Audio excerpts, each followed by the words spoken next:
explode. My brain's gonna explode. There's something sinister afoot, absolutely. Hello, folks. Welcome to the Slightly Biased Show here at the incredible Haymaker Studio on Haymaker Network. If you're not subscribed to the Haymaker Network, link down in the description. Go do it. I'm still trying to tweet out that I'm live. We're in a rush, folks. This is what it looks like behind the Can you scenes. just tell people? Can everybody just tell someone? Just tell a person, whoever you're just closest tell. to. We're going that we're just doing what is that? Guerrilla marketing? Word of mouth marketing. That's it. We're deleting social media. Whenever the nukes start dropping, we're not gonna have access to the internet anyways. So this is just gonna be a live in studio. We're probably AI anyway. We're probably not even real. True. So make sure you guys hit that like button if you haven't already. Subscribe to the Haymaker Network. Link down below. If you guys need your Dallas Cowboys fix, because who doesn't, you can check out the One Star Podcast presented by Haymaker. It's out right now. And every week on YouTube and on all podcast platforms, just like this show. And make sure you guys like leave a review, leave a 5 stars, leave 4 stars. 4 is okay. I'm okay with 4 star actually. This week, KT and the Athletics, John, Machota, and Sad Yusuf have a free agent wish list. And is Max Crosby going to be a Cowboy? Tune in and find out. They have all the answers right here on Haymaker Network. Here we are, folks. We're live in studio with the one, the only Nick Angstadt. I love watching you do promo reads. Maybe one of my new favorite things. Making you do promos. There's not a lot of messing this one up. Whenever it's actual sponsors who financially are contributing to the program, that's where it might start to get a little spooky. I'm happy to have you on. There's so much Mav stuff. Man, there's so much Mav stuff to talk about.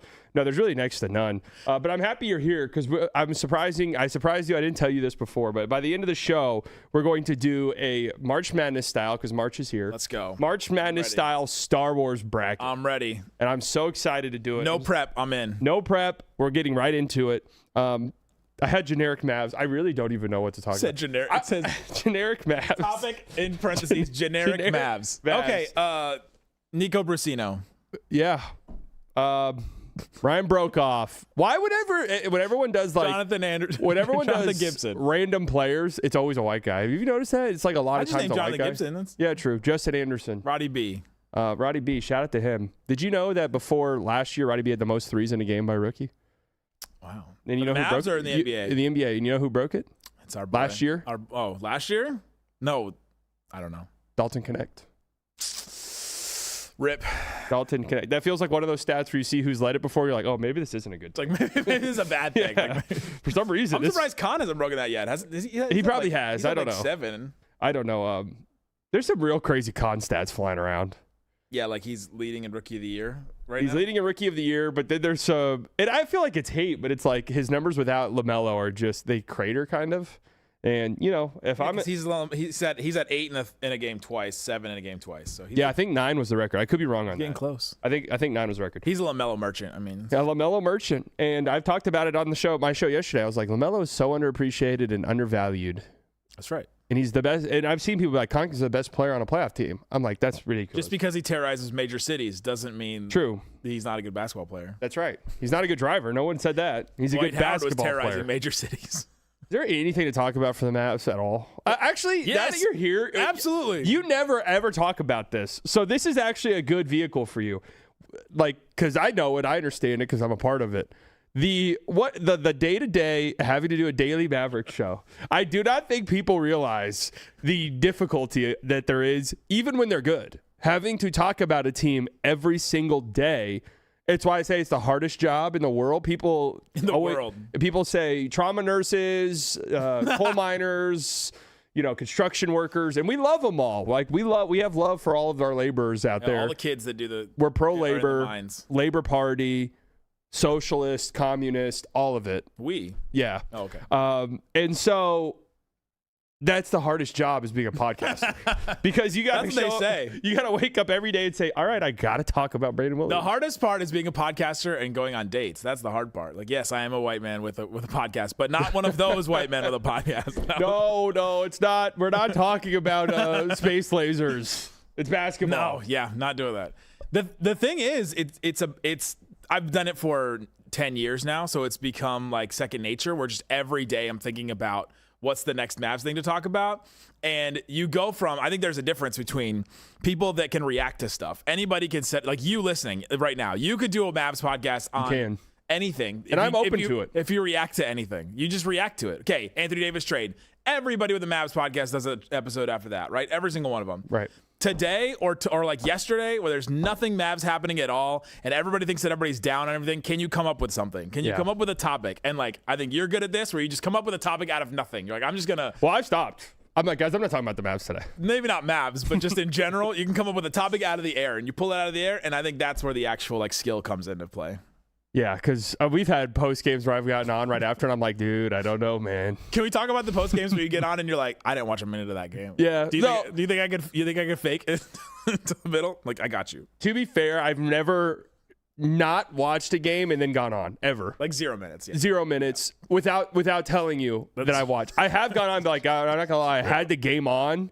And I was playing Geoguessr on stream or something. Like, I don't fully know what happened. Which you probably found the 3-point line more often on your Geoguessr than the Mavs have found the 3-point line. I turned into a Geoguessr demon, actually, believe it or not.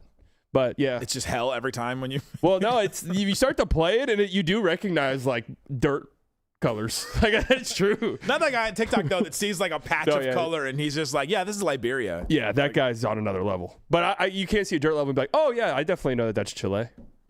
And it works. It actually becomes a thing. Ask Nick what he thinks of the McDonald's CEO situation. I think that he has stumbled upon what in 2026 is marketing now, which is accidentally doing something hilarious. You think that was intentional? No, he accidentally. They like, all right, let's get the CEO out there, or he probably pushed for it. He's like, I'm going to do this because I want to show that I'm down to earth. I'm eating our burger product, and it accidentally became viral. And now every single other CEO is doing one now. I saw one from Burger King. I saw one from was it Carl's Jr. Wendy's. Like every single one of them, he's just stumbled into the accidental, which is the hard part of like, which is again why our job is harder than any other job. True. You have to accidentally go viral now. You can't like do it on purpose. Right. 100%.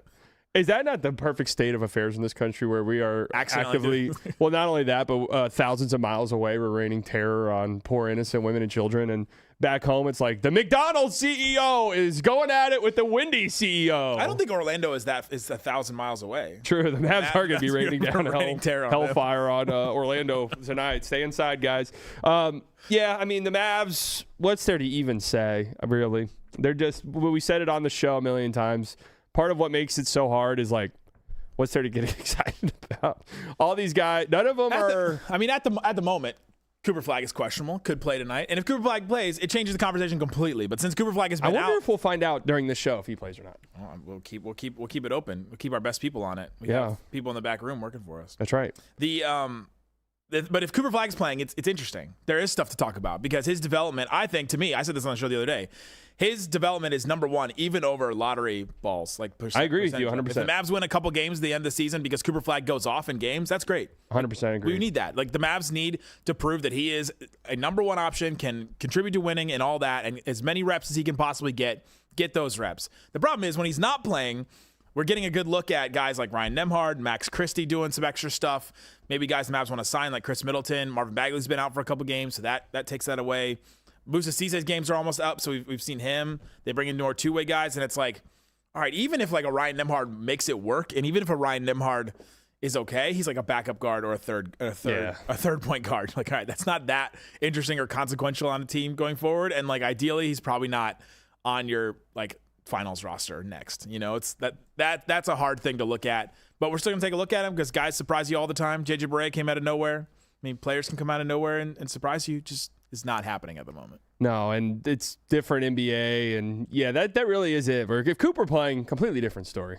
Like, yeah, which could happen tonight. Yeah, tune in every game. Let's see it. Who cares? Win or lose, Coop's playing. But right now, it's hard because if they had, it'll be more interesting next year when they have another top 10 pick that they're throwing into the equation. Then you have two. Right. Then you have two, and one of the two is going to be playing. And hopefully Lively's back, and they won't not be trying at the end of the season because there's no point. I mean, true.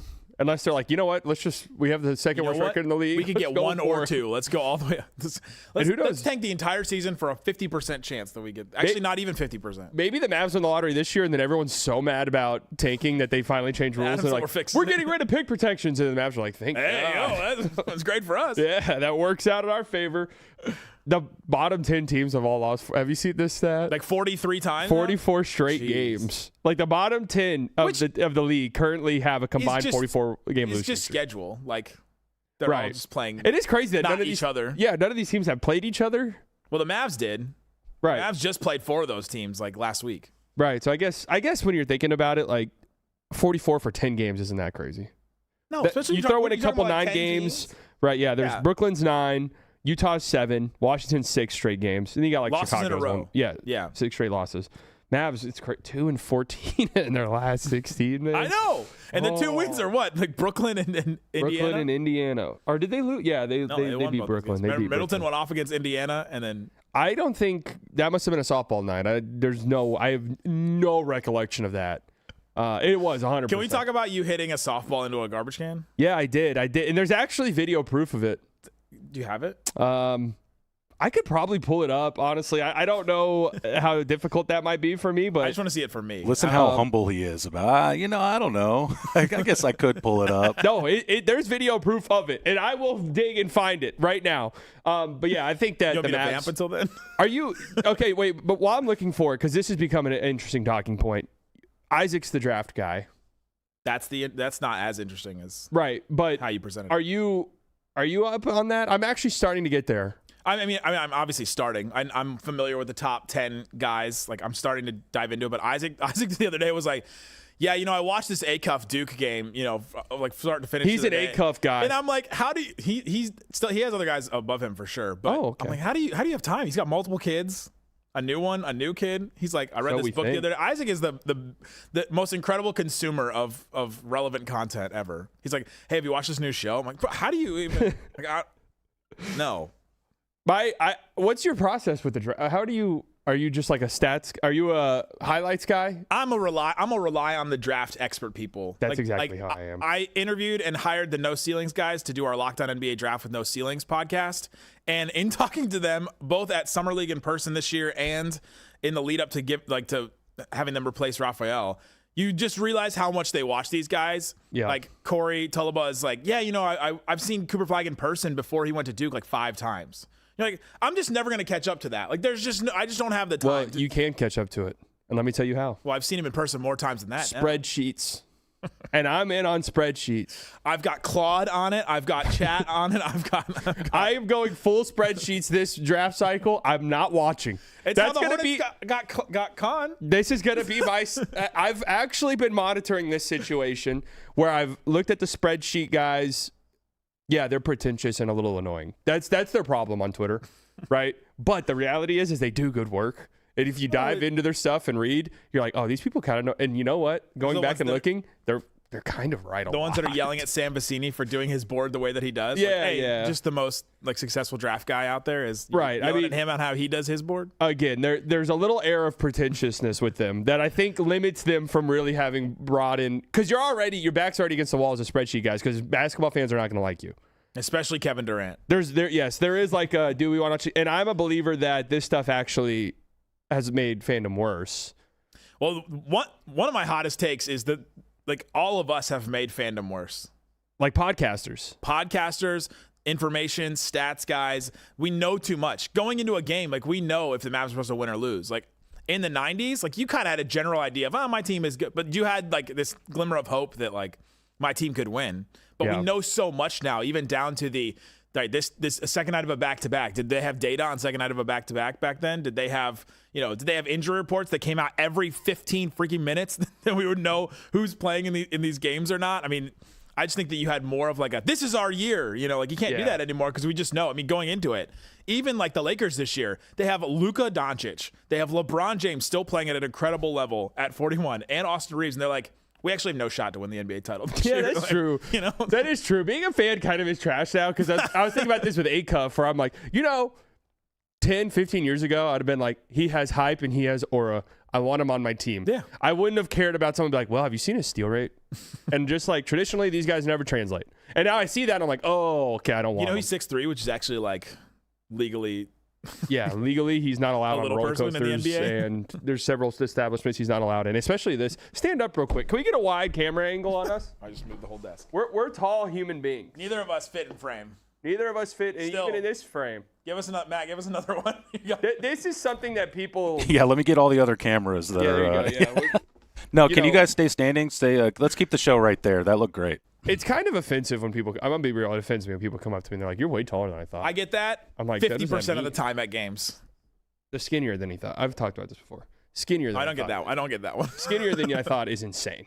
That one I'm like, all right, dude. But anyways, where did I go? Where the round fuck? face. I think that's. Yeah, I think that's it too. I don't know what it is. But anyways, A-Cuff, yeah, in years past, like in 2015, like he has aura, Yeah, right. and I want him drafted number 1 overall. And you would have drafted him number 1 overall and been happy and cool, and you never would have known about 4-year Rap'em or Time Decay Darko. You would never have known any of this. The Bonta's playing at BYU, and everybody they're just like, it's just some wing playing it. Yeah. And I was thinking about this today too. I was like, man, whenever I was a teenager, Monte Ellis, you couldn't have told me a single thing that would have made me hate Monte Ellis. Right. He Too had it much all. Monte have it all. I loved it. And there were times where I was like, yes, the Mavs can win the finals with Monte Ellis and Dirk Nowitzki. But now you know his on-off stats, Right. and you know like And I where don't he know. shoots well in the corners or not, and you know like that he can't hit a pull-up 3 without blah blah blah. You know, I don't know Monte Ellis's advanced stat profile, but I cannot imagine it's good. I just can't imagine it's good. And you would have showed me, and in 2026, I would have known this. Like, Monte Ellis sucks, get him off the team. Actually, no. Like, get him off the team, trade him. But in 2014, I was like, he's my favorite fucking player in the league. It's like Bradley Beal averaging 30 a game on the Wizards a couple years ago. It's like that should have been amazing. And yet we all looked at it and was just like, yeah, but it's on the Wizards. They're not winning games. Like, what's the point? He averaged 30 points a game. That just doesn't happen that often. Has Isaac talked to you into A-Cuff? I'm so out on A-Cuff. Isaac It's could talk me unreal. into any player. Like I believe him. I'm out on Isaac A-Cuff, actually has a man. really good hit rate on draft picks. He was in on Donovan Mitchell. He was in on. We drafted him in our lock. We do a locked on mock draft where all the hosts represent each team, and we drafted Donovan Mitchell instead of I think it was it Dennis. Oh yeah, That was a good one. that would have been in it. Wait, Donovan Mitchell's been in the league a year longer than Luka? I guess so, huh? He's been in the league a while, at least Yeah, since yeah, 2017 because that was the first. Yeah, because that was the Ben, first draft we did. that was Ben Simmons' rookie year. So the year after Ben Simmons was drafted. We would have picked Luka the next year too, but Man, he got Luka, taken number 1 by the Suns. Who knew a Suns podcaster was better at drafting than the Suns? Yeah. So this is where the nerds come into play because Good job, Brendan Clean. the nerds are like, yes, every stat sheet, Excel spreadsheet said Luka is the guy in the 2018 draft. And then I've seen people who are like, obviously with hindsight, and you go back, you could probably do this with anyone, but it was like, yes, in 2014, if we had access to everything, or 2013, whatever it was, every stat nerd would say draft Nikola Jokic. Every single one would have said draft him, his stat profile, all of this screams great NBA player. I mean, his is more like a development. Right, but there are these like things, and I've read a lot of these people's work, and they are good. And you read them, and it's like, yes, you can tell by free throw rate, off rebound rate, like usually. But like the league that they're playing in, I mean, it's not like Jokic was playing in EuroLeague.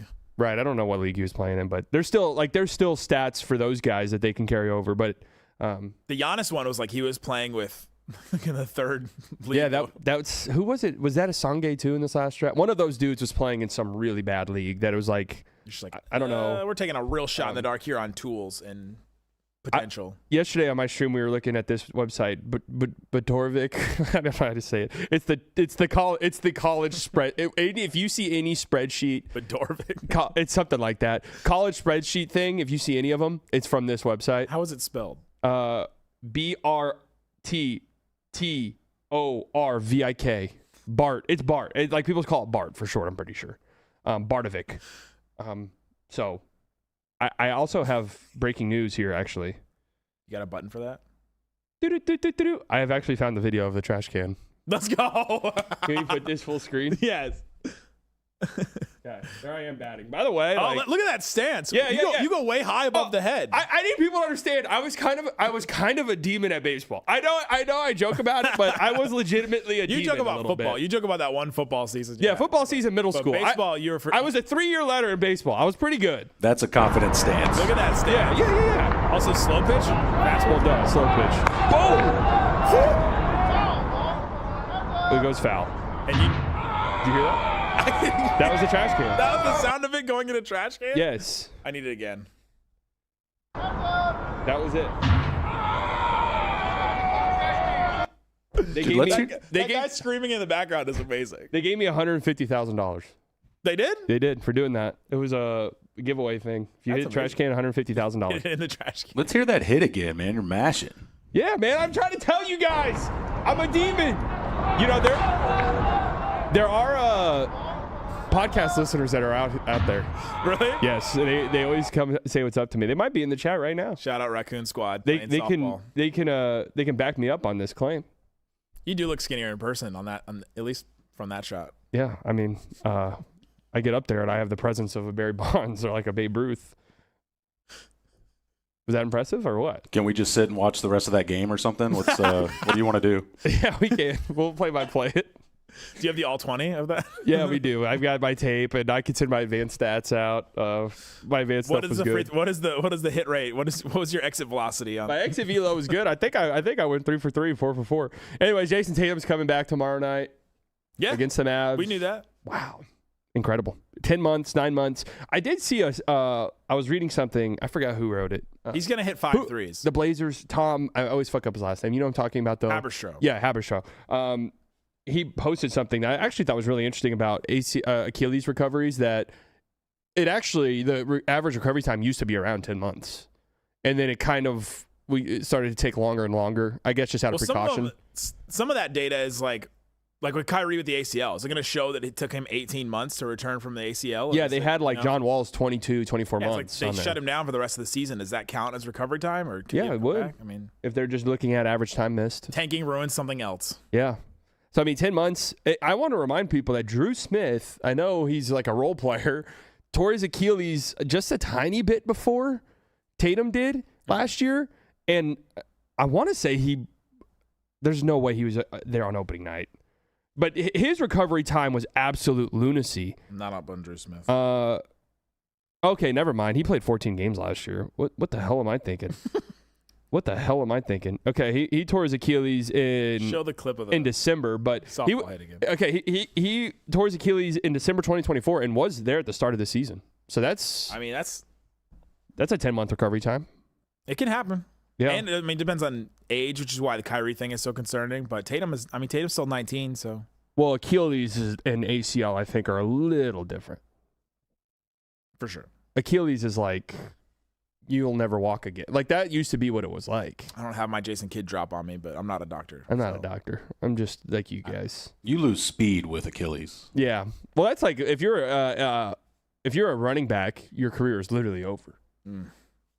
So we'll see. I'm really interested by this. It's cool. I think it's kind of funny he's coming back against the Mavs. Like, just gonna torture us on live TV. It's a good one for to come back. Yeah, but hey, there's a pathway there for Coop to come back tomorrow night. And the classic Tatum's back. Everyone's hyped. This just happened with Giannis. Letdown game. Kind of weird. National media like, Tatum and Brown. And Coop pops off. And now we're right back in the Caleb Martin driver's finally seat. Passes to him, gets his 50, and everything's right with the world. Minute restriction. So maybe like 25 minutes, 23 points. Efficient. A couple blocks. You want to talk about interesting for the Dallas Mavericks? This game for Cooper Flagg matters more for Rookie of the Year than any other game he's played this season. Everybody's going to be watching this game. The entire Boston Mafia media I'll disagree with you, and I'll say why. Is going to be watching this. If he goes off, all of a sudden he takes the momentum back from Khan. That's true. That's a good point. I do think that matchup when he had – was that the game he had 49? Was against the Hornets, right? Yeah, that one was really big for him. That one was because that won him Rookie of the Year. If he didn't get hurt, he won Rookie of the Year that night. Like, that was it. And there was kind of a groundswell of like, guys, I don't know, Khan's numbers are insane. Yeah. All your stat nerds were like, Khan is insane. Yes, like Khan is insane. And they had this matchup. And Khan had like 30-something in that game. He popped off. He was good, just not as good. But then Coop had 49. And it was like, oh, okay. Like Coop's the Rookie of the Year. And then he got hurt. And now we're here. And this does matter to me. I care. It matters to a lot of Mavs fans too. Yeah, I want him to win Rookie of the Year, man. If I have to sit through this horrible slop season, at least give me Rookie of the Year. Give me that. Give me Acuff, and I'm good to go. No, I don't want Acuff, man. Who do you want? I'm just sitting down. First and foremost, Cam Boozer is the clear-cut 101. I don't even think it is up for debate. So many people want Devonta. I for the life of me, is insane. Okay, but why does this happen so much? Where it's like, hey, here's this guy, Cam Boozer. He's the youngest player in the draft. Yeah, I think he is. He's younger than all the other top guys. I know that for sure. It's like a few months, so it's not that big of a deal. But this guy's dominated every single place he's ever played. He's the best player in college basketball by a ton, and his advanced stuff is only comparable to like 3 other dudes. And he's had a better season than Coop had last year. And then he comes in the NBA and it's like, all right, who do you guard? Yeah, and it's like, we'll figure it out. They could. Who's AJ going to guard? AJ sucks on defense. That's true, but he's got the tools. So that people talk themselves into that more. Well, I'll just take the guy who's dominated every single place he's gone. Rebounds, shoots threes, gets to the rim, finishes. He's too skilled for bigs and too big for guards. It's true. The way he goes after guards, you're just like, oh, they just have no shot. And he'll do that in the NBA too. Yeah, I think he's going to be a top 25 player in the league. He goes next in the Hornets. Year. They win the title in 2 years. He'll be a top 25 player? He'll be what? In 2 years? Said if he goes on the Hornets, they win the title in 2 years. 2? They might win it next year. Because Boozer's like that. He would be an incredible fit to what they do. Yeah, everybody else is fast and he's slow. It's like great. I feel like I'm already imagining the Sacramento Kings just fucking this up so bad. And they're gonna get Peterson. Yeah. And it's just gonna go exactly how you think. Oh yeah. He's gonna do all the same stuff that he's doing at Kansas.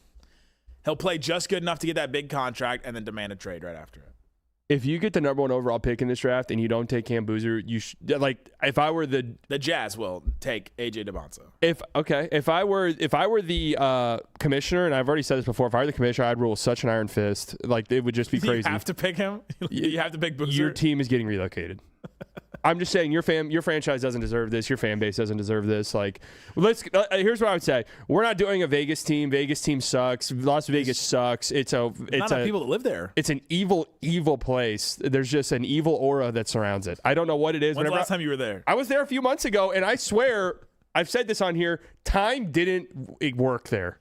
That's because they pump oxygen into the building. That's what it is. There's something there where time literally slows. They do the same because remember when the Mavs opened their new locker room? Yeah. They walked us through the locker room and they're like, "Hey, we pump oxygen into the locker room just like they do in casinos because they do it in casinos to make it feel like no time is passing." Okay, because that's what it felt like. Because literally our last night there, science. Everyone wanted to leave and everyone wanted to go to sleep because we've had a fun few nights. And it was like, okay, like it was 6:30 p.m. It was like, we can't go to our hotel rooms at 6:30. That's embarrassing. Like, let's at least wait till 10. The doors don't even open to the hotel. Yeah, that's true. Those 4 hours felt like 3 days. And I kept checking my phone. I was like, there's no way 10 minutes have passed.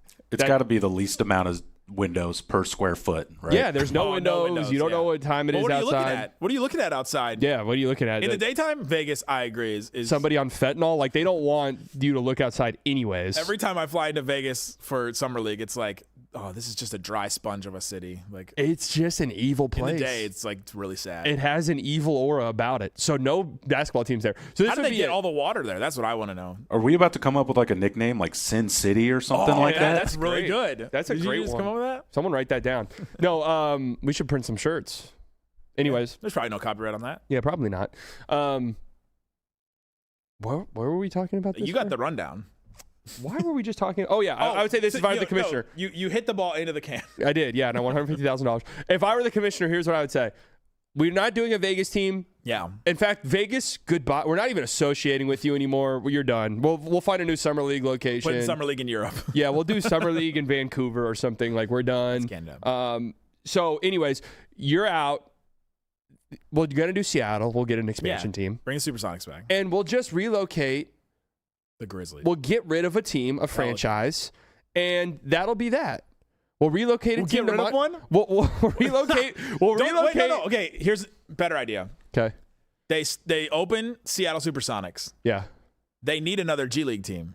Okay. You relegate one of the NBA teams to the G League team. You start relegation. You fix tanking. And I wouldn't tell anyone. Here's what it'd be. With the first overall pick, the Sacramento Kings select AJ Debonza. And because they did not select Cam Boozer number 1, they have been relegated to the G League. They just found this out tonight. AJ will average 50 points a game. What? It just happened. I'm in on that. Adam Silver is up on the mic and he goes, and I warned them. I told them what would happen if we didn't do this. Oh, Adam Silver would never do that. Adam Silver would have 6 TikTokers come up on the stage with the Bonza. Like, it's a joke. Zach King is pulling him off and throwing him into a television that's that guy's name. Yeah. Zach King. That was so funny when they did that. We have 300 influencers going. And it was like the Zach King takes Jayson Tatum and plus. It's like, thank God they did this, man. This is going to grow the game exponentially. We got one of our hosts denied for All-Star. Really? Yeah, to cover All-Star. And I was like, and then the story came out the next day where they're like, 200 influencers are raining down on All-Star. And I was like, this is what they want. We got to have Jesser doing is Jesser the trick shot guy? Who's the white trick shot guy? If our guy's spot was taken by Harry Mack, totally okay with it. Who's Harry Mack? The freestyle guy. Don't know him. I'm just too old, guys. I don't know any of these. I don't know any of these whippersnappers, any of these Zoomers. All right, so you're younger than me. Yeah, true. we did Babs talk, whatever. No one cares. Like, I'm just gonna be real. I care. I don't. No, I'm just kidding. I do care. When Coop comes back, I'll really care. I always love, and I've actually tried this. I don't know if you've noticed this in recent episodes. I'm like, all right, I'm gonna try to actually talk about the game. I've noticed this. I'm gonna try to. I'm gonna take it seriously. I'm gonna try to. That's not true. I've always taken them seriously, but I'm like, all right, let me just look past my feelings. And in the past, you haven't had to because your feelings got you there. Right. That's true. And that also is part of being a professional broadcaster, is throwing your feelings out the window and being like, all right, I don't care how I feel about this. I need to feel how everybody else feels about this. It's always why you hear people say the more they cover a team, it's like, yeah, I'm not a fan anymore. I really. know. People ask me all the time, like, are you Mavs fans? Well, I didn't grow up one, but I have a professional interest in the Mavericks being good. Yeah, I'm still a fan.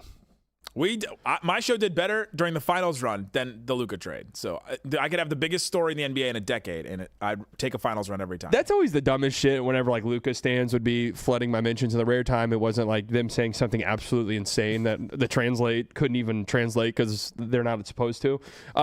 It would be like, yeah, hate drives clicks. I'm like, you really got no clue, do you? It drives one day clicks. Yeah, like that's just not your team every day clicks. I remember. There you go. I remember there was someone who was like trying to start a website or something, and they were having that criticism of me, and I was like, here's some advice for your website. Do not do that because it's not going to Well, if you cover enough topics, you can get away with it. Yeah, I guess so. Like TMZ, you can do that. So I want to start doing a thing. It's March Madness. So fun. Brackets. We love them. Yeah. I'm a big believer in brackets, list, power rankings. People say it's lazy BuzzFeed style content. Guess what? BuzzFeed was awesome. And I'm done pretending it wasn't. Like, yeah, sure, the writing was slop, but I like lists. My brain works in that way. I see a top 10 list. I'm like, that's great. I have opinions about this. Who's your Sex and the City character? Did you take that survey, or what kind of pickle were you? Like, did you? I took my house in Game of Thrones. I was a Lannister. Makes sense. The hair. Yeah. My house. Interestingly enough, I remember my Harry Potter. Yeah. Is that a house too? Yes. Ravenclaw. I can see that. Yeah, studious, smart, intelligent. He asked you a rhetorical question, and you took it real seriously. I took those Let's go quizzes. down. Let's get these answers. I took those quizzes. What smoothie are you? Strawberry banana? Okay, great. So anyways, you're a big Star Wars fan? Yeah. I'm a big Star Wars fan. I'm vocal about my Star Wars opinions. It's come back. How far does it go? Is it movies? Do you watch any of the Clone Wars, Rebels, any of those shows? Mandalorian? You'll see. Pop the bracket on the screen. I made it, and by the way, the seating is completely random on this. So there's going to be some heavy hitters right away. So we're going to go through this and figure out what the best Star Wars content is, okay? Straight up content, okay. Rogue One versus the Book of Fett. What was that ad? Best diapers hands down. The Book of Boba Fett. It's obviously Rogue One. The Book of Boba Fett has very few. Rogue One how did you do the seating on this? The seating is random. Okay, I was like, Rogue One, how could that be? Rogue One for sure. I mean, Book of Boba Fett had one redeeming episode in it, and it did not have Boba Fett in it at all. It had the Mandalorian in it. It had Din Djarin in it. How do I say who won this? Okay, verify the winner. Rogue One. Boom. Jesus. Just put them through, website. Just put them through. Yeah, Rogue One. Yeah, Book of Fett. Was that the one where they had like the Power Rangers type episode? Yeah, that one not so great. That was the first moment because the shows up until that point that they were doing were pretty like 100% hit rate. They're pretty good. Yeah, Mandalorian, and then that the Book of Fett was when it started going, they're losing it. It's getting a little wobbly. Yeah, they're losing it a little bit. A little tough. Phantom Menace versus A New Hope. I mean, if you ask 9-year-old me would say Phantom Menace because that's not came out, but A New Hope for sure. Started everything. How is Rise of Skywalker a 2 seed? I'm just offended by the randomness of this. Stop thinking about this. No, Phantom Menace has an argument. Phantom Menace has an argument here, and I'm not going to pretend like it doesn't, because here's the reality. A New Hope, 50 years later, still holds up. It does still hold up, absolutely. But it hasn't aged necessarily great. The third act is better than any part of Phantom Menace. I will throw there's... I don't know what really comes to the Darth Maul fight. The Duel of the Fates is amazing. Duel of the Fates, it's an incredible Darth Maul. soundtrack. There's at least, listen, if this were an NCAA tournament, there's at least some experts before the game going, I don't know, man. This is maybe a 15. Chris Middleton might be the best player on the Bucks. A 15-2 seed matchup, and they're like, I don't know. Colgate has some shooters, and if they get hot, that's kind of how I feel. Did you pick Phantom Menace? Oh, whoops, my bad. Can I go back and edit this? Try and get one over on me. A New Hope wins. Yeah, A New Hope does win. The more I'm thinking Come about on. it. Come on. It's It started classic. everything. It's a literal classic. All right, Return of the Jedi versus Rogue One. Oh my Jesus. Oh, my God. Wow. Actually, this one's easy to me. I mean, I'm leaning Rogue One. Return of the Jedi is incredible. Luke Skywalker with the green lightsaber. But then you get the weird thing where, like, they're siblings. Right, yeah. They've made out in the Return of the movies before. Jedi is easily the weakest of the main... There's some weird stuff in that one. The OG trilogy, Return of the Jedi, is easily the weakest. It's a lot of... a lot of Ewoks. A lot of Ewoks. A lot of Ewoks. And Rogue One, and I'll just say this, at least if it were up to me solely, Rogue One's going to have a long Rogue One's an turn incredible here. movie. It's like they did Star Wars right. Yeah, Rogue One even goes beyond Star Wars. Yeah, it's like a really good movie. Because some of this stuff is like, yeah, it's a good Star Wars. It's a fun little sci-fi movie. Rogue One's like, I had to rethink movies after I watched it, where I'm like, oh, shit. This is Clone Wars the show. Clone Wars the show versus The Mandalorian. The problem with the Clone Wars the show is the end, the last 4 episodes that like coincide with Revenge of the Sith. Like some people have done edits where you can watch the entire thing like 4 hours. Like, that part is some of the best Star Wars ever. Okay. The problem is the Clone Wars has so many filler episodes because it's like a kid's show. Yeah. That like if you took the average of the entirety of it, it's worse than Mandalorian. But I'm taking Clone Wars. Okay. I think that in some people's eyes is an upset, but I actually agree. And this is where I was going to go. I think the Clone Wars is a better show. The peaks are better than the Mandalorian. I'll take the peaks on all these. And what was it, season 2, last episode of Mandalorian is pretty incredible. When where Luke shows up. Luke shows up. That's an incredible moment. That is an incredible moment. That's like, I remember where I was when I saw that. I'm kind of struggling to remember much of anything else from that show besides Grogu's episode really 1, cute. Grogu shows up, and it changes the whole thing because we'd only seen one other Yoda species. Yeah. And it was Yaddle that wasn't named in Phantom Menace. Oh, yeah. And it was ugly as fuck. Like, that's just true. Whoa. And Grogu was like cute little baby. Yeah. It added a new element into all of Star Wars vernacular for the rest of time. And a little gimmicky. Just call it what it is. He's a MacGuffin for sure. What, Baby Yoda? Baby Yoda's a little gimmicky. Yeah, for sure. They always throw one in there. They threw porgs into the the new movies. Empire Strikes Back versus Last Jedi. There's actually stop it. There's no, we don't talk about this. No, I agree. Empire Strikes but Back. There's a groundswell of Last Jedi support because of the 3. If you just took the sequel trilogy, all 3 of them, it's the best one of the 3. Agreed. I'm of that groundswell. Yeah, I'll go to my grave for the Last Jedi. The scene with Luke and Yoda, where the house is burning down, where he thinks that all the Jedi books have been burned, is incredible. That's one of my favorite Luke and Yoda scenes, and it's throne amazing. room fight is fantastic. No, it's not. Yes, it is. It's fantastic. No, if you watch it back, it's not. And the Snoke thing, fine. It was an interesting twist, even though we didn't know anything about him. They completely and totally derailed it in the next movie. Completely and totally destroyed it. Everything that we learned in Last Jedi was completely null and void. What's your stance on the kamikaze? That was Last Jedi, right? In general, like, yeah, kamikazes. Do you support them? No, the suicide. Was that in Last Jedi? When she hyperspace that was Last Jedi. The holdo maneuver. Holdo maneuver, yeah. I couldn't remember the exact name of it. It was cool. It's like a cool spectacle, but it It's like, oh wait, why haven't we just done this for every single thing ever? Like, you have to bend logic there, but why don't we just send every ship in hyperspace with a drone shot? Yeah. That you do have to start to bend logic there, but I will say, I think that was the best looking thing in any Star Wars ever. Like that in the theater, and there's no music or anything being Natalie played. Portman. There's 100% agree with you. But in the theater, there was no sound at all. Dead silent. It goes straight silent because you're in space. It was pretty incredible. That was cool. That was it was a like, cool moment. oh my god! In that moment, it's like this is the greatest thing Star Wars has ever done. And it made me really mad because I'm like, the rest of this is trash. Like, what? Yeah, the casino thing. I hated that. Canto Bite is tough. Even as a backer of it, I'm like, yeah, no, I got you. That one's rough. The casino bit and the animal cruelty. How many people have we lost? What's I don't know. I don't monitor it. Actually, we've hit the highest numbers I've ever seen. Let's go. Yeah, I was just saying, people love this type of shit. They really do. The Acolyte, I had to pad it. Acolyte, I haven't even watched. Have you? Yes, I am a defender of the Acolyte, but Solo is solid. I'm just about to say, I'm a defender of Solo. Solo is a fine, fun movie.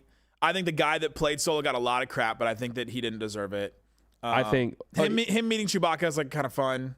That movie is straight up a great time. The Acolyte, though, the stranger, Chimere, who was played by the Jason Mendoza guy from The Good Place, is incredible. If it was just him and the show was about him, would have been way better. So I will defer to you here because this was the only thing of this I had not seen. Yeah, it's not worth it. So I just needed to pad the things that were on here. So in the Acolyte, the guy Chimere is he's like a Padawan or like he's a learner from Dark Plagueis. Okay, I knew Dark Plagueis was involved. Who Palpatine talks about. And because this is what, like 1,000 years before? It's way before. And in the show, he has this helmet that can block lightsaber blades, and it actually like shorts him out for a second, and so the lightsaber like goes down as soon as it hits. And he also has one on his arm, which makes some of the fights really fun because he's just like lightsaber armband that makes the lightsaber go back in, and then all of a sudden it just like changes the whole dynamic of the fight. And that's what Star Wars had. They had done the lightsaber fight so many times. Like there's only so many ways you can move that sword like to make it cool, and that added an element of it I thought was really fun. Yeah, it's really kind of interesting that dynamic where it's like we made these movies 50 years ago, and Obi-Wan and so slow. Darth Vader. New Hope, Obi-Wan, Darth Vader. Because he originally, which is why Darth Vader looks like this, built them off of samurai. So like that's the way that the samurai fight. It's like slow. One of the reasons why in Rebels the Darth Maul versus Kenobi fight is so great. It's only like 3 hits. Yeah. But it's because it's the battle happens before it even starts because you're thinking about your opponent's moves, and that's how samurai used to do it, where it's like 1, 2, 3, but like I stab you. It's just done. Yeah, I mean it is. That makes more sense from a realism standpoint. Yeah. Is it cooler? They based it off samurai instead of like ninjas. Is it cooler when they're doing cartwheels and backflips? Yes. Yeah. And that's what it's all about. Also, they're not making Alec Guinness do those things. Yeah, it's true. That would have been crazy if they did that. Who was like in his 50s. Rise of Skywalker versus A New Hope. Yeah. Rise of Skywalker made me like the most angry I've ever been in a movie theater. Like absolute trash. Walked out of it and was just mad that I had wasted all my time, like either watching those movies, thinking about those movies, watching videos of people talk about those movies. Like I just wish I had gotten all that time back. It's funny because like I said, there actually has been a groundswell of Last Jedi. Yeah, Last Jedi. Actually, that movie wasn't that bad, guys. Rise of Skywalker, I have never heard someone be like, you know what, guys? The moment she took that knife out of she took that Sith knife or whatever and held it up to the skyline and showed the wreckage of the Death Star, like that matched up perfectly with that knife. Stupid. You're just like, okay, I can suspend logic for a great many things. How does the gravity work in space? Yeah. How do they breathe in space? Yeah. All these things I could not for that. That was just. The Kylo, and they God. The Kylo where he gets he gets the gun and shrugs though. That's a fun moment. I just think I don't. And Ahsoka's voice is in Rise of Skywalker, so I like it better than the other ones. I mean, Palpatine coming back is just such a ridiculous plot point that literally they're trying to retcon now. Well, yeah, they should try to retcon because this whole Mandalorian and everything is trying to retcon that whole thing. Yeah, now. they should, and they should just come out, and they should have done this for Game of Thrones too. Just come out and be like, guys, just pretend that didn't happen. Like, just pretend it didn't happen. It's not part of our canon anymore. Jon Snow wakes up and he's like, oh, I'm not dead. Yes. Give us a re-rack. Let's just re-rack this whole thing. Re-rack because it literally ruins the entire first 6 movies if Palpatine is still alive. What what Completely ruins the sacrifice that Vader made is just right. Darth Vader's Anakin's no longer the chosen one. He's no longer the one who brought balance. Like, he's completely and totally irrelevant. He brought balance for now. Right.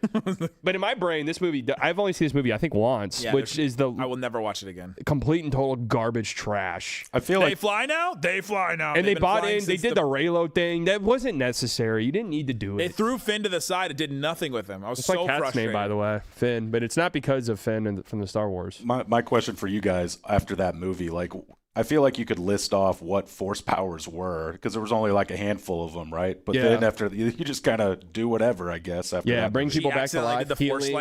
She accidentally did the force lightning on the ship, and Chewbacca dies, and then you're like, oh wait, he didn't die. It's like immediately, lame. like he was dead, and all of us, like my heart just dropped because Chewbacca just died, and then immediately in the next scene you see him, and you're like, oh well, that didn't. When did this movie come out? Was it 2020s or before? No, it was before pandemic. I think. But this was like post Avengers, right? Because this movie was so Avengers, so Avengers coded. Yeah, they were just like, let's make the biggest. And we didn't get one single scene of Han, Leia, and Luke together. Well, Leia dies pretty early, right? Like in real life, but right. Leia Carrie Fisher was dead, I think, before this came out. Yeah, passed away before we didn't get a single, and so all those movies are just.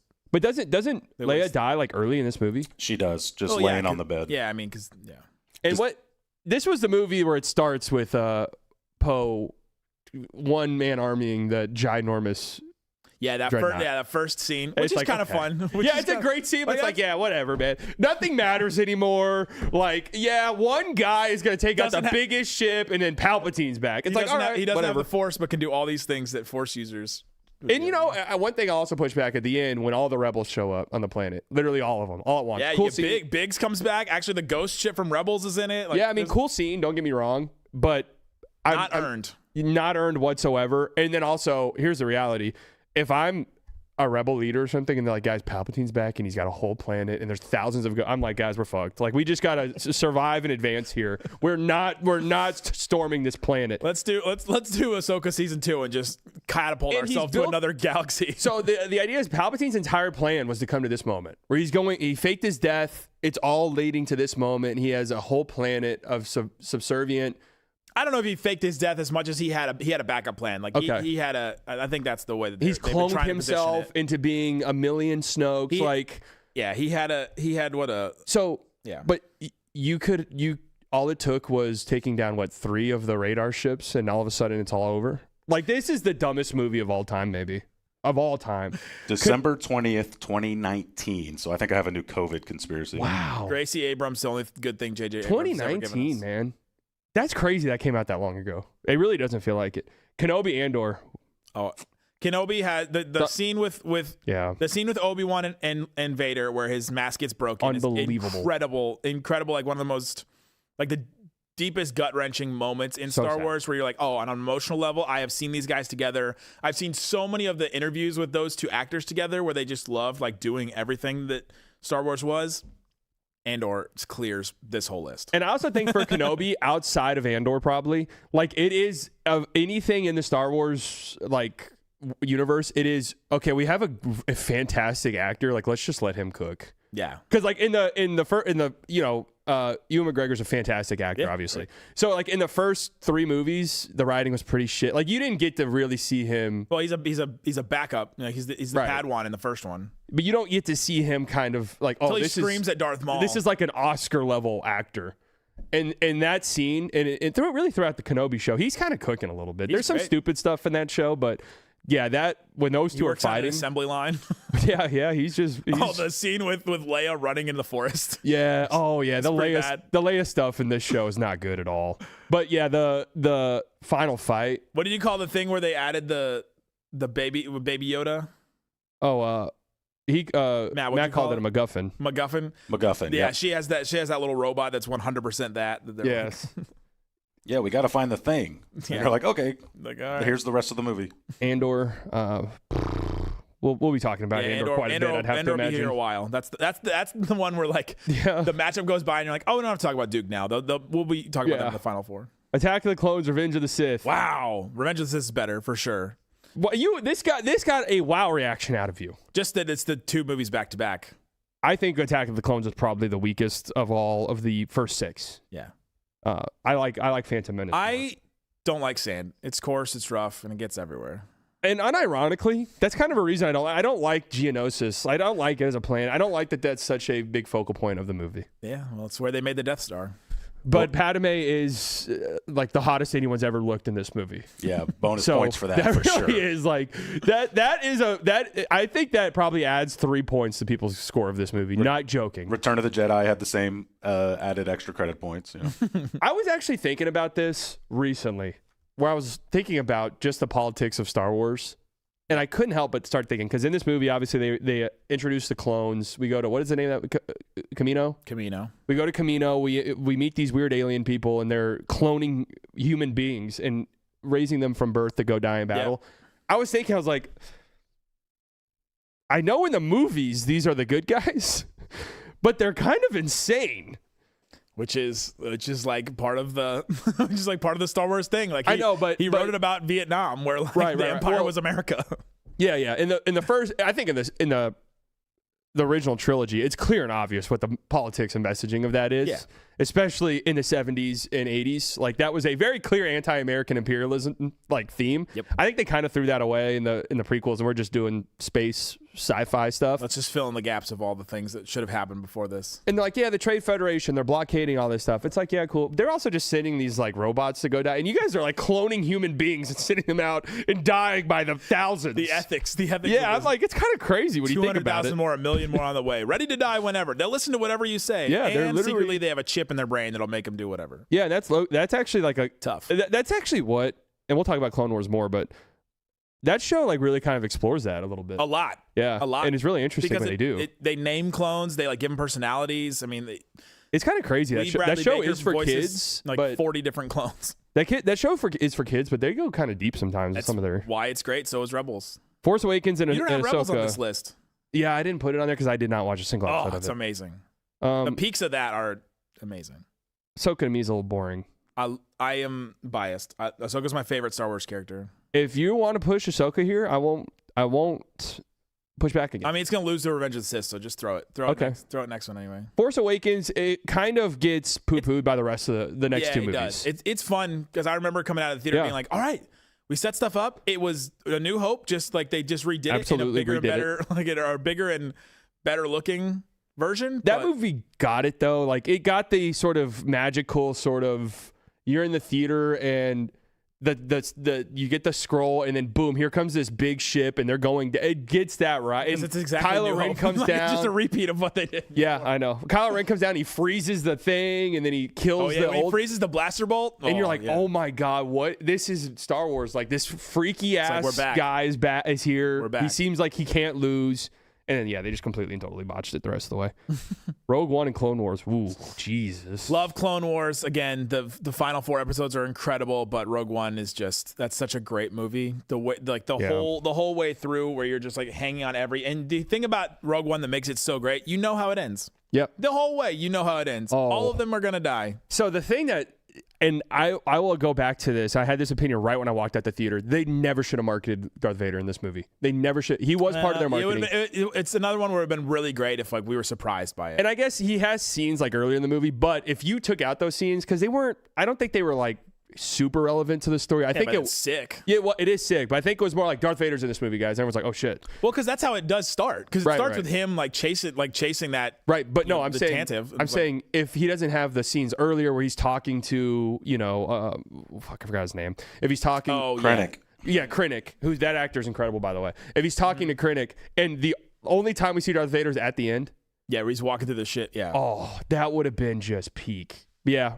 Clone Wars, if you wanted to go Clone Wars, I'd hear an argument, but yeah, Rogue One. You got a real quick moment for some Cooper Flag mid news?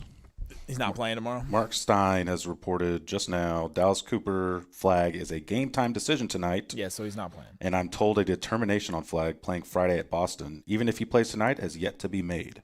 I bet he doesn't play tonight and plays tomorrow. Would be my bet. And I'm here for that. Empire Strikes Back Solo. Do we just even spend time talking about this one? Wait, did we talk about the Wizards say newly acquired Anthony Davis will be out at least 2 more weeks? Oh, will he? Oh, nice. He's going to be out 2 more weeks? Oh, okay. Hey, Trey's Empire coming Strikes back. Back clears for sure. That's my favorite of the original. There's no point even talking about that. New Hope Andor. No, I'm sorry. This isn't even. Andor. Andor is just such an incredible piece of. Oh no. Okay, we're good. We're good. Yeah. So you're picking Andor. How did you have a Tegna login? That's like my. Sorry, keep going. We can talk about that later. We don't do contract negotiations on That's air. bookmarks. Like, what was this? All I do all day is sign into Tegna stuff. This was no. This is for Locked On. I think it's for me to put my audio files. I have it just bookmarked. Oh. And I haven't used it in forever. I haven't used this for Locked On in forever. Andor over A New Hope. That one is I'm strongly opinionated about that. Andor's incredible, and it talks about the present day. God, what? This one's obviously Revenge of the Sith, but yeah, for sure. I see a next round one that is just. Oh, it should have been the finals. It should have been the finals.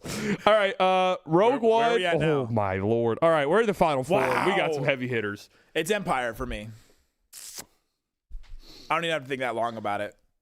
I agree with you. The reveal that Darth Vader is Luke Skywalker's father has been so ruined for all of us. But imagine in that moment. Have you ever seen a TikTok video of like somebody learning that for the first time? Clears. Yeah. Like that's just an incredible moment. Rogue One's an amazing movie. Empire took Star Wars into the next level. Yeah. Into everybody's vernacular forever. That's kind of it. Empire is like the serious, like, oh, this beyond being a sci-fi, like real fun movie. This is like an actual great film. Like it's just a fantastic movie beyond anything else. I know. Oh, I mean, starting on Hoth, whoever made that decision. Yeah, because it's a completely different like landscape that we're not used to. It's kind of one that we recognize, but it's different. It's different. It's like there's a home video of me in the 90s. Yeah, I know. Get your jokes off in the chat. I was a little toddler at Christmas. All I wanted was an AT-AT. Like they had like a big toy AT. Yeah. It's literally all I wanted. And my parents thought it'd be hilarious to like not give it to me until late, like do the thing where they hit it. You're the way that you are now. And I was upset. I mean, I was 2 years old or something. I'm like, I want my AT-AT. And then they brought the AT-AT out. I remember when I was 3 at a birthday party and somebody got me. It was at Chuck E. Cheese, and somebody got me a Stretch Armstrong. My parents took it away from me and said that you shouldn't have this. Really? You remember those things? Yeah, you do. And I loved AT-ATs. And I still do. They're so cool. Say AT-AT. They're not like, I do say AT-AT. I know it's AT-AT, but I say AT-AT. And I know that they're like the when you sit down and really think about AT-ATs, it's like, what a dumb, horrible, stupid. Like, what are those things? It makes no sense at all. They gotta walk, and it's like, all right, if you do legs instead of wheels, all right, you can kind of, if it's got to be different terrain. Yeah. But then you're like, the balancing mechanics in this thing have to be insane. Right. It makes no sense whatsoever, and they're so easily defeatable. They take them down so many different times in Rebels. You're just like, yeah, okay.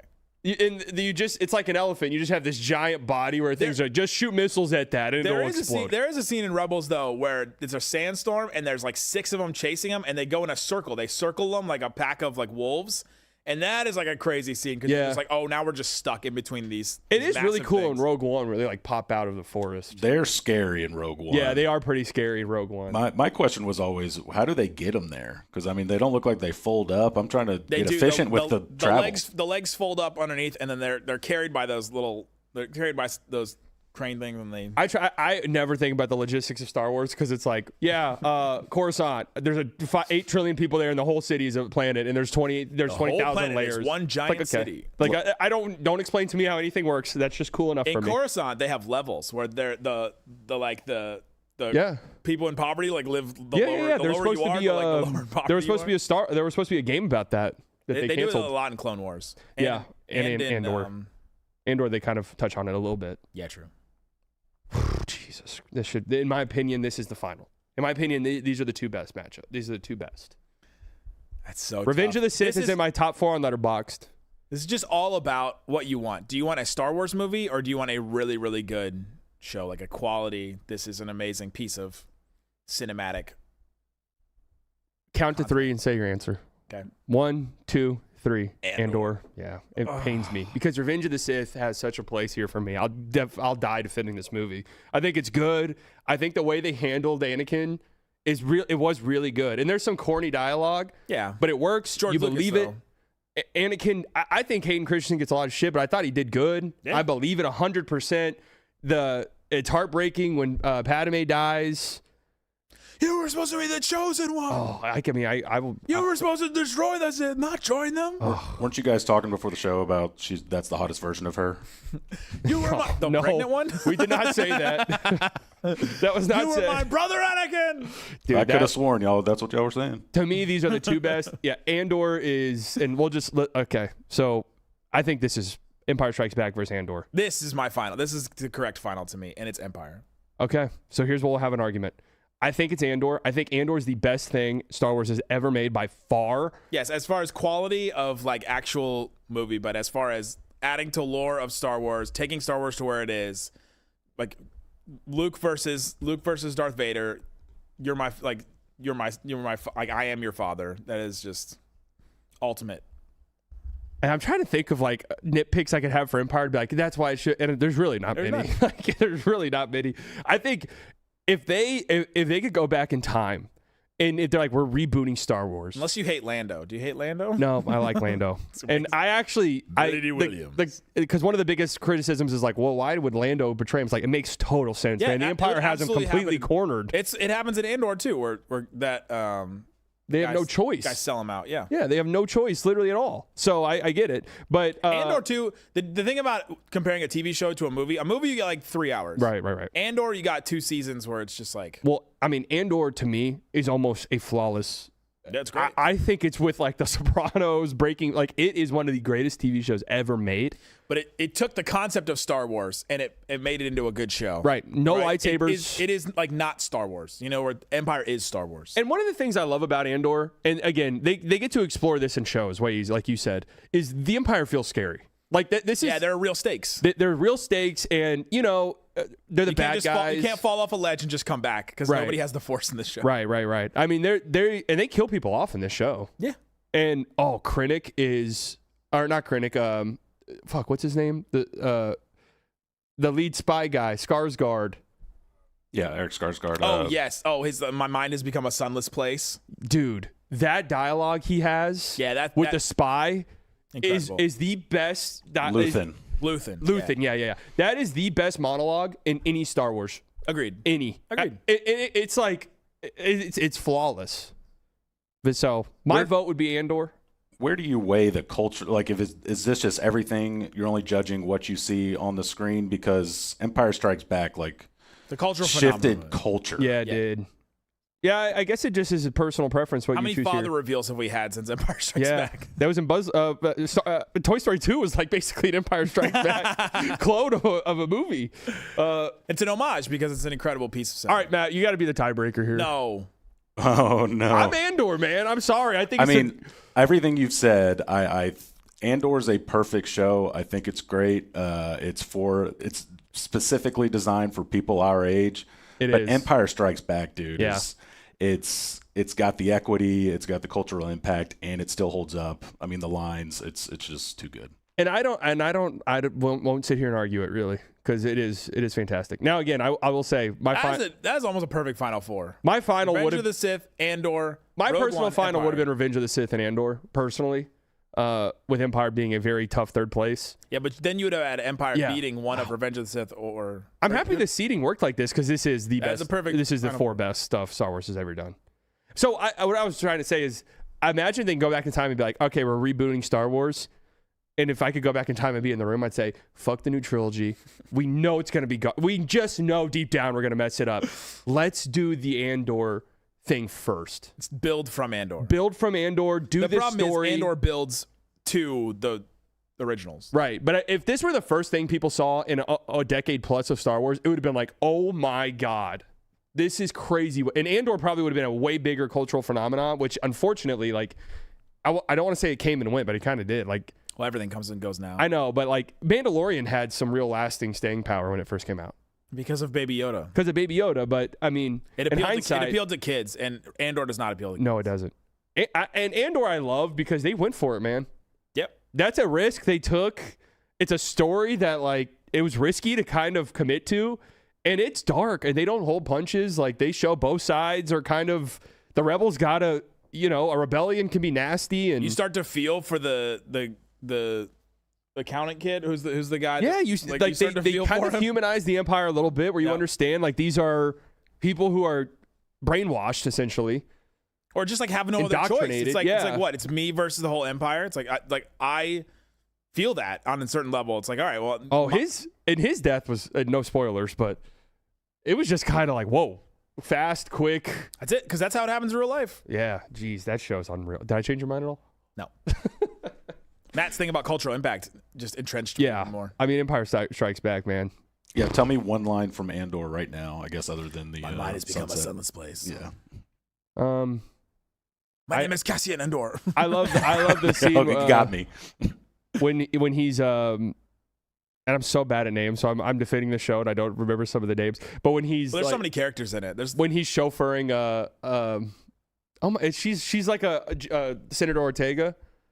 Mon Mothma. Mon Mothma. Duh. Jesus. Ortega. when that scene is so good, when he's like breaking her out and she's joining the rebellion. Yes.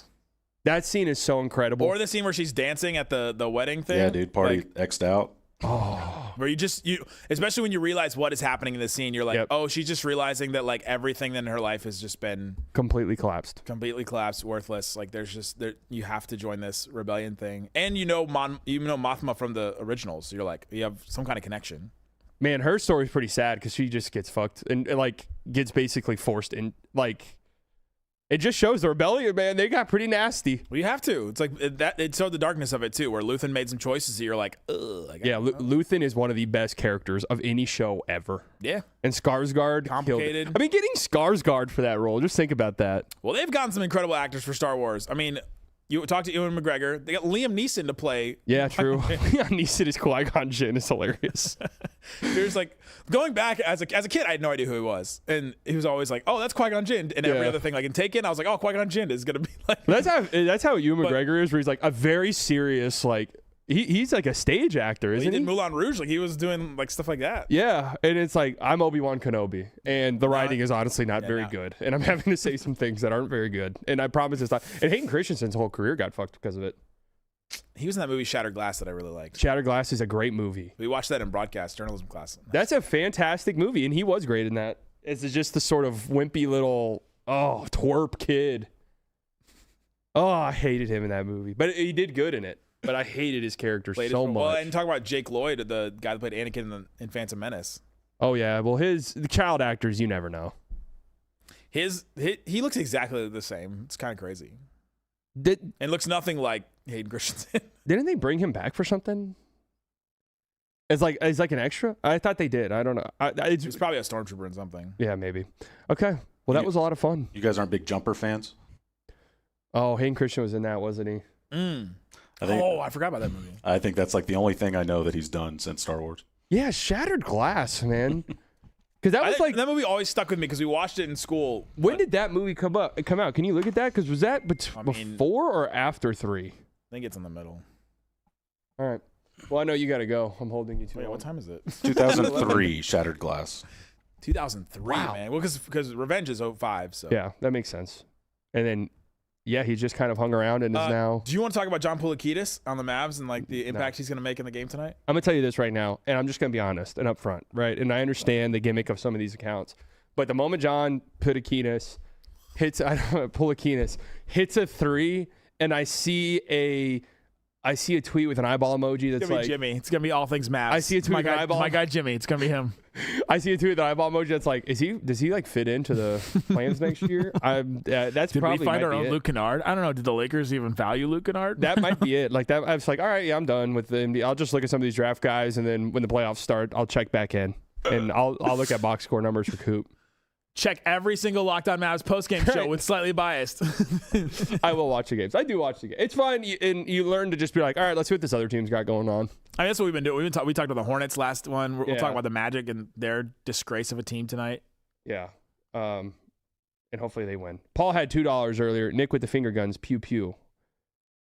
And I don't know when he sent that or what that was. I did when I said your team every day. Earlier. Okay. Pew pew. Thank you, Paul. Thank you all for tuning in.